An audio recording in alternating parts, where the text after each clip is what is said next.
ರೋಗಗಳಿದಾವೋ ಅಷ್ಟೂ ರೋಗಗಳಿದಾವೆ ನಮಗೆ. ಬೆನ್ನೆಲುಬು, ಮೂಲಾಧಾರ ಚಕ್ರ, ಬೆನ್ನೆಲುಬಿನ ಲಾಸ್ಟಿನ ತ್ರಿಕೋನಾಕಾರದಲ್ಲಿ ಕಾಕ್ಸಿಸ್ ಅಂತ ಒಂದು ಲಂಬರ್ ಅಂತ ಏನ್ ಹೇಳ್ತೀವಲ್ಲ, ಅದು ತ್ರಿಕೋನಾಕಾರದಲ್ಲಿರುತ್ತೆ. ಅದು ಸ್ಥಾನ ಪಲ್ಲಟ ಆದ್ರೆ ಏನಂತಾರೆ, ಡಿಸ್ಕ್ ಪ್ರಾಬ್ಲಮ್ ಆಗಿದೆ ಅಂತಾರೆ ಅಲ್ವಾ. ಅದಕ್ಕೆ ಏನಂತಾರೆ, ಡಿಸ್ಕ್ ಬಲ್ಜ್ ಆಗಿದೆ ಅಂತಾರೆ. ಹಾಗೆ ಸರ್ದಿದೆ ಡಿಸ್ಕ್ ಪ್ರಾಬ್ಲಮ್ ಅಂತಾನು ಕೂಡ ಹೇಳ್ತಾರೆ.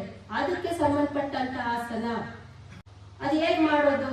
ಆ ಬೆನ್ನು ನೋವು, ಸೊಂಟ ನೋವು ಏನಾರ ಇದ್ರೆ, ಆ ಡಿಸ್ಕ್ ಪ್ರಾಬ್ಲಮ್ ಇದ್ರೆ ಮಾಡುವಂತ ಆಸನ ವಸಿಷ್ಠಾಸನ. ಈ ರೀತಿ ಕೂರ್ಬೇಕು. ನೋಡ್ಕೊಳ್ಳಿ, ಆಮೇಲೆ ಮಾಡಿ. ಮತ್ತೆ ನೋಡ್ತಾ ಮಾಡಕ್ ಹೋದ್ರೆ ಬಿದ್ಬಿಟ್ಟಿಲ್ಲ. ಈ ರೀತಿ ಕೂತಾಗ ಎಡಗೈ ಮೇಲೆ ಬಾರ ಹಾಕಿ, ಎಡ ಪಾದದ ಮೇಲೆ ಬಾರ ಹಾಕಿ, ಬಲಪಾದ ಎಡ ಪಾದದ ಮೇಲೆ ಇರ್ಬೇಕು, ನೇರ ಇರ್ಬೇಕು, ಎತ್ತಬೇಕು ಶರೀರನ. ಶ್ವಾಸ ಹೊರ ಹಾಕ್ತಾ ಎತ್ತಬೇಕು.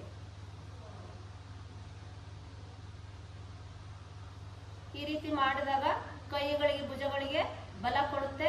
ಹಾಗೆ ಬೆನ್ನಿನ ಕೊನೆಯ ಭಾಗ ಏನಿದೆಯಲ್ಲ, ಲಂಬರ್ ಅಂತ ಹೇಳ್ತೀವಲ್ಲ, ಆ ಭಾಗ ಸರಿ ಆಗುತ್ತೆ. ಕಾಲುಗಳಿಗೂ ಕೂಡ ಪಿಡಿಸುತನ ಇದ್ರೆ, ಏನು ಗಂಟುಗಳಾಗಿದ್ರೆ ಕಣಕಾಲಲ್ಲಿ, ಅದೆಲ್ಲ ಸರಿ ಆಗ್ತಾ ಹೋಗುತ್ತೆ. ನಿಧಾನವಾಗಿ ಶ್ವಾಸ ತಗೋಂತ ಇಳಿಬೇಕು. ಶ್ವಾಸ ಹೊರ ಹಾಕ್ತಾ ಮೇಲೆ ಹೋಗುತ್ತೆ, ಶ್ವಾಸ ತಗೋಂತ ಸಡಿಲ ಮಾಡಬೇಕು. ಅದೇ ರೀತಿ ಲೆಫ್ಟ್ ಸೈಡ್, ಬಲಭಾಗ ಎಡಭಾಗ.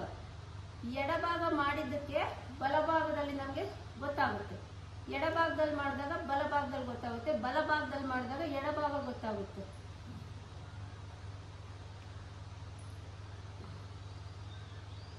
ಶ್ವಾಸ ಹೊರ ಹಾಕ್ತಾ ಹೇಳ್ಬೇಕು. ಇದು ವಸಿಷ್ಠಾಸನ.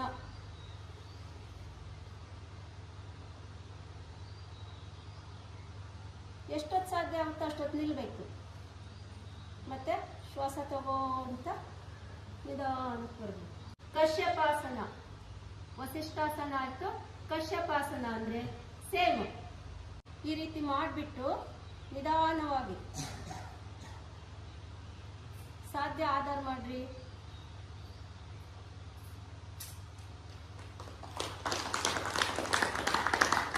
ನಿಧಾನವಾಗಿ ಶ್ವಾಸ ತಗೋ ಅಂತ ಸಡಿಲ ಮಾಡಬೇಕು. ಒಂದೇ ಸೈಡ್ ಮಾಡಿ ಬಿಡಬಾರ್ದು. ಇದು ಸೊಂಟ ನೋವು, ಡಿಸ್ಕ್ ಪ್ರಾಬ್ಲಮ್ ಅಂತ ಏನ್ ಹೇಳ್ತಿಲ್ಲ ಅದಕ್ಕೆ. ಕಾಲುಗಳಿಗೆ ಒಳ್ಳೆ ವ್ಯಾಯಾಮ. ವೆರಿಕೋಸಿಸ್ ಆದವ್ರಿಗೆ, ಕಾಲಲ್ಲಿ ಏನಾದ್ರು ಪೆಡಿಸುತ್ತದೆ ಅಂದ್ರೆ, ಗಟ್ಟಿ ಗಟ್ಟಿ ಆಗಿದ್ರೆ ಕಾಲುಗಳು, ಅದಕ್ಕೆ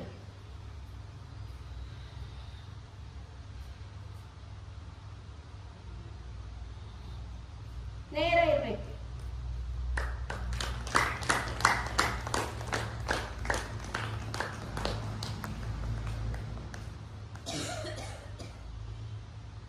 ನಿಧಾನವಾಗಿ ಶ್ವಾಸ ತಗೋ ಅಂತ ತಿಳಿಸ್ಬೇಕು. ಎಷ್ಟು ಸಾಧ್ಯ ಅಷ್ಟೊತ್ತು ಟ್ರೈ ಮಾಡ್ರಿ. ಮತ್ತೆ ದೀಪ ಬೇಡ್ರಿ, ಟ್ರೈ ಮಾಡ್ರಿ. ಕಶ್ಯಪಾಸನ ಆಗಲ್ಲ, ವಸಿಷ್ಠಾಸನ ಟ್ರೈ ಮಾಡಬಹುದು.